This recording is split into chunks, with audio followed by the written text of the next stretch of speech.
Jadi beberapa hari lalu itu saya eh, makan buah salak ya. Dan ajaibnya ketika saya memegang buah salak tersebut, secara otomatis saya mengunduh sebuah kesadaran, atau sebuah kesadaran itu hadir di dalam jiwa saya, di dalam diri saya. Nah, bentuk kesadarannya itu seperti apa? Bentuk kesadarannya berupa gnosis ya. Jadi salak. Salak di sini ternyata diartikan sebagai salah kaprah atau salah persepsi, salah pemahaman. Kita sebagai manusia melihat sesuatu itu secara salah atau hanya pada lapisan luarnya saja. Kita tidak melihat kebenaran sejati dari hal tersebut. Semisal saja kita melihat seseorang, kita melihat manusia, kita cenderung akan melihat pada kulitnya saja, kulit luarnya. Kita lihat buah salak ya, bagian luarnya itu sangat buruk, sangat kasar, dan terkadang dinilai tidak indah, tidak cantik ya. Tapi ketika salak itu dikupas, ya unveil istilahnya ya, kalau dalam istilah okultisme itu di unveil. Jadi di dalamnya barulah ada wujud asli dari salak itu ya, yang di dalamnya, bukan di luarnya. Karena di luarnya itu hanyalah satu lapisan paling luar yang tidak menggambarkan kebenaran dari salak itu sendiri. Bahkan ketika kita sudah sampai di bagian dalamnya, itu pun masih bisa dikupas lagi sampai ke intinya, sampai ke the apa istilahnya ya, sampai ke pusatnya. Dan pusatnya itulah yang akan disebut sebagai kebenaran sejati atau kebenaran yang absolut, semacam itu ya.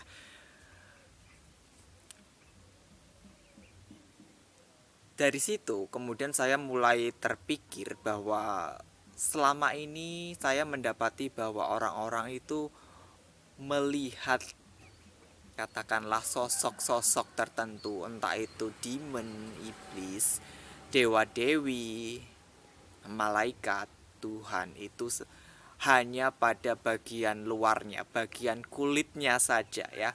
Yang buruk, kita ambil contoh yang buruk ya, yang terkenal buruk, yaitu demon atau iblis ya, atau satan semacam itu kan sudah jelas-jelas bagian luarnya terlihat buruk ya, dan kita tahu, oh, bagian luarnya terlihat buruk, karakternya seperti itu ya. Kita cenderung melihat mereka, sosok-sosok ini, sebagai lapisan luarnya saja, sebagai penampilan, perwujudan, sifat-sifatnya atau atribut-atribut yang melekat pada dirinya. Hanya sebatas itu saja. Kita umumnya atau masyarakat awam yang tidak mendalami demonic magic atau initiatory path, mereka cenderung melihat sebatas itu saja ya, sebatas bagian luarnya, kulitnya. Mereka tidak ingin ya, atau justru malah takut untuk mengetahui kebenaran sejati dari demon itu sendiri. Ketika kita lepas dari rasa takut, kita lepas dari dualitas, kita menyingkirkan atau meletakkan dulu persepsi-persepsi di pikiran kita, dogma dan doktrin yang telah ditanam di alam bawah sadar kita, kita akan bisa melihat kebenaran sejati dari demon. Sekarang kita mengupas demon itu, kita unveil ya, kita menyingkap tabir yang melingkupi demon.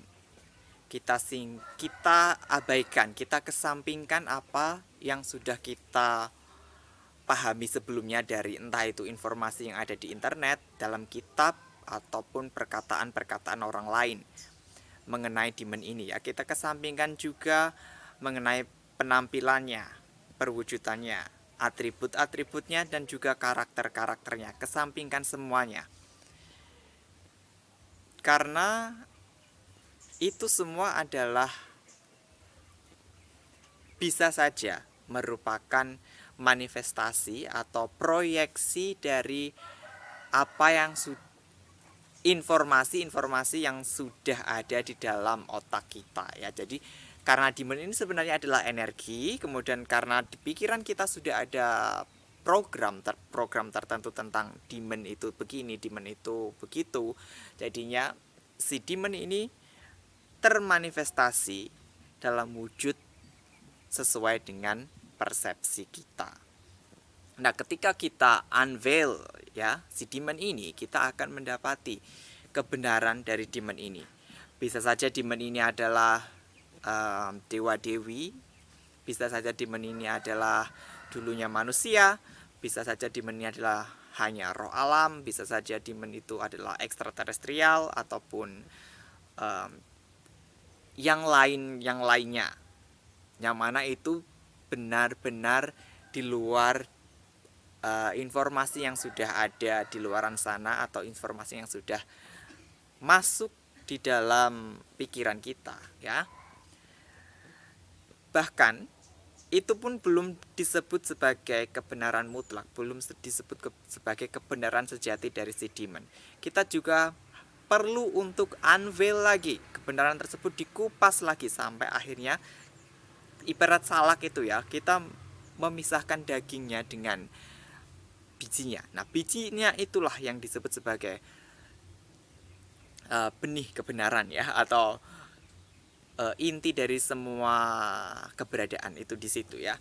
Kemudian itu juga disebut sebagai kebenaran absolut. Lalu apa sih kebenaran absolut dari demon ini? Kebenaran absolut demon sebenarnya sama saja dengan kebenaran absolut dari manusia, dewa dewi, tumbuhan, apapun alam semesta ini. Intinya di situ adalah kesadaran ya. Intinya adalah kesadaran. Demon layaknya juga manusia merupakan ekspresi, emanasi, manifestasi dari sang kesadaran agung, dari sang sumber dari segala sumber yang sangat tinggi ya. Kita tidak bisa mencapainya ya. Jadi sang sumber yang tidak terbatas itu kemudian mengejawantah menjadi berbagai macam kesadaran. Dan sang sumber ini adalah sumber dari semua kesadaran, fondasi dari segala macam kesadaran, termasuk yang mengejawantah sebagai jiwa manusia, yang mengejawantah sebagai angel, dewa dewi, bahkan demon sekalipun. Jadi kesejatian dari si demon ini adalah kesadaran.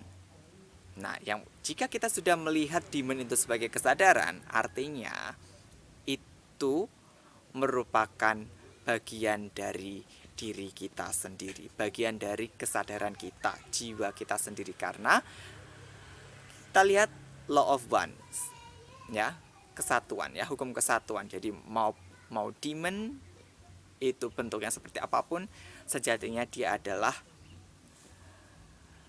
ya bentuk lain dari diri kita sendiri, dari bagian dari kesadaran kita sendiri. Ya, seperti itu. Bagian juga merupakan pengejawantahan dari Yang Maha Kuasa atau Sang Sumber di dalam alam material ini ya. Tugas mereka adalah untuk menjadi katalis terjadinya transformasi dan juga evolusi.